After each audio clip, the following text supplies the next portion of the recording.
When I would let my mind go to all the possibilities, I was absolutely terrified of where a 15-year-old girl could be. My youngest sister was missing. She had been lured out of my parents' house in the early morning. Exactly how, we still don't know. We'll probably never know. They arrested the man who did it. The investigators, the police, found some of her remains, buried 19 feet deep.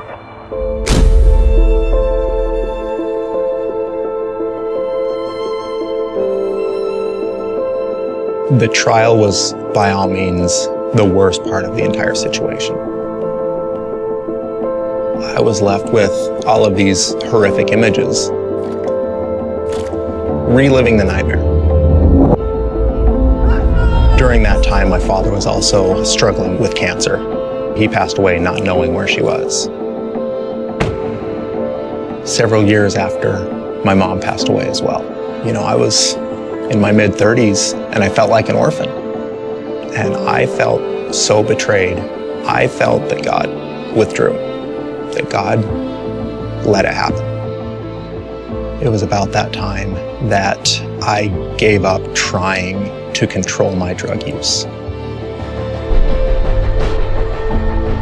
It was too much. It was time to get some deeper help.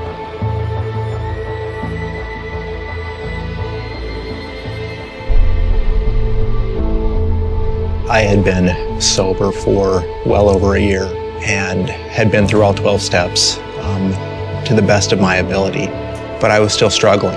I couldn't understand why, if I had gone through these steps, why was I feeling like this?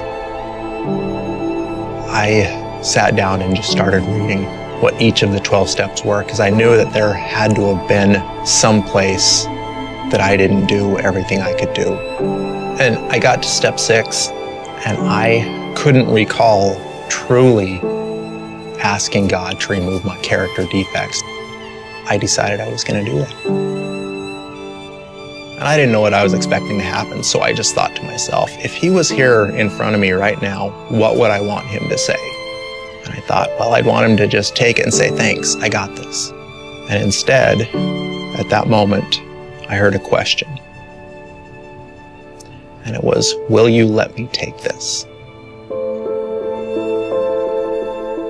I realized that I had done all of this work to be relieved of this misery. And that question, will you let me take this, completely changed the trajectory of my recovery in my life. I had a good friend recently tell me of an African proverb that says, if there's no demon within, the demon outside can do us no harm.